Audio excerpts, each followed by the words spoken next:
Assalamualaikum warahmatullahi wabarakatuh. Perkenalkan, nama saya Izzatunisa Zahra dari Fakultas Kedokteran Program Studi Kebidanan Universitas Padjadjaran pada tahun 2020. Saya akan menceritakan sedikit kisah salah satu tokoh yang menginspirasi dan patut kita contoh. Beliau bernama Ummu Salamah. Ia adalah anak dari Bani Makhzum yang dipanggil Zat Ar-Rakib karena kebaikannya kepada kabilah. Nama aslinya adalah Hind, dan ia termasuk dari orang yang diincar dan dianiaya oleh Quraisy.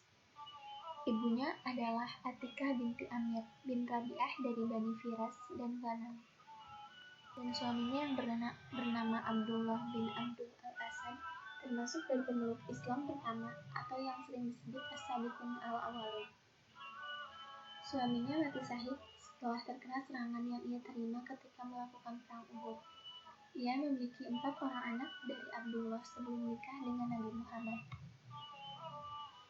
Ummu Salamah dan Abdullah ialah: yang pertama ada Salamah bin Abdullah, yang kedua ada Umar bin Abdullah, yang ketiga ada Zainab binti Abdullah, yang keempat ada Dilan binti Abdullah. Wafat, Abu Salamah juga pernah mengatakan bahwa Rasulullah SAW telah mengajarkan kepadanya satu doa apabila ditimpa musibah, yaitu, tidaklah sebuah musibah menimpa seorang pun dari kaum muslimin lalu ia beristirja atau mengucapkan inna lillahi wa inna ilaihi raji'un saat tertimpa musibah tersebut. Kemudian ia mengucapkan, ya Allah, berilah aku pahala dalam musibah yang menimpaku, dan berilah aku ganti yang lebih baik daripada musibah yang telah menimpa. Doa pun terlaksana. Ditinggal wafat oleh suaminya, beliau bertanya-tanya, siapakah yang lebih baik yang bisa menggantikan suaminya, Abu Salamah? Sebelum beliau meninggal, beliau sempat berkata kepada Abu Salamah, aku telah mendengar bahwa seorang wanita yang suaminya tiada dan suaminya itu termasuk ahli surga.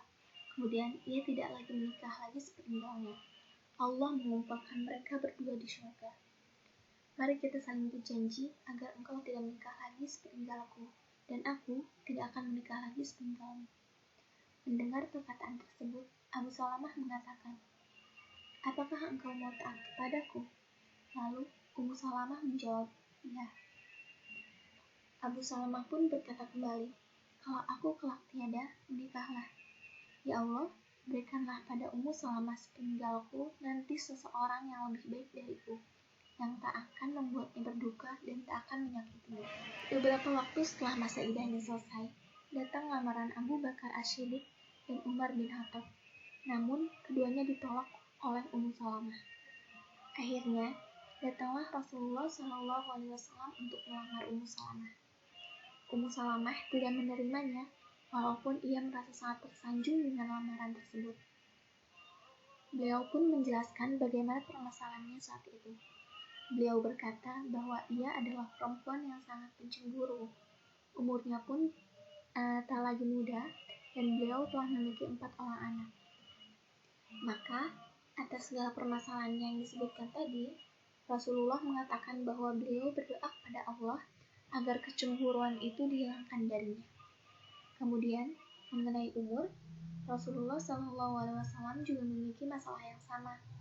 Dan yang terakhir mengenai anak, Rasulullah SAW menegaskan bahwa anak Ummu Salamah juga merupakan anaknya.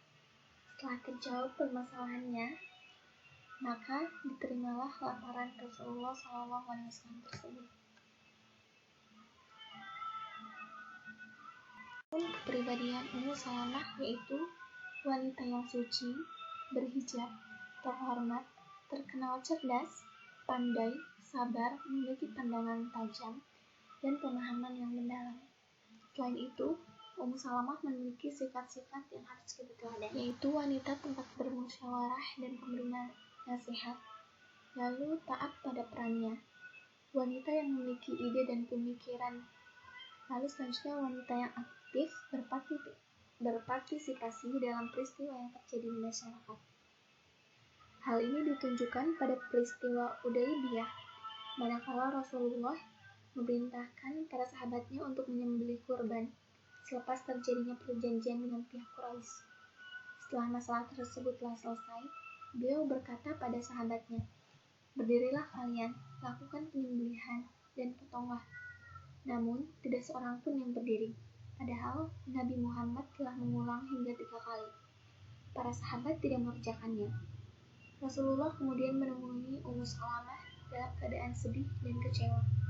Beliau ceritakan kepadanya perihal kaum muslimin yang tidak mau mengerjakan perintahnya. Lalu Ummu Salamah berkata, "Wahai Rasulullah, apakah Anda menginginkan hal itu? Jika demikian, maka silahkan Anda keluar dan jangan berkata sepatah kata pun dengan mereka, sehingga Anda menyembelih unta Anda. Kemudian, panggil tukang cukur Anda untuk mencukur rambut Anda." Rasulullah pun menerima usulan Ummu Salamah. Maka beliau berdiri dan keluar dari rumahnya, tidak berkata sepatah kata pun hingga beliau menyembelih untanya. Kemudian, beliau panggil tukang cukur beliau dan cukurlah rambut beliau. Manakala para sahabat melihat apa yang dikerjakan oleh Rasulullah, maka mereka bangkit dan menyembelih kurban mereka dan mencukur rambutnya. Itu salah satu yang menunjukkan bahwa Ummu Salamah memiliki sifat-sifat tersebut dan patut kita contoh. Mungkin cukup sekian dari saya, kurang yang mohon dimaafkan. Wassalamualaikum warahmatullahi wabarakatuh.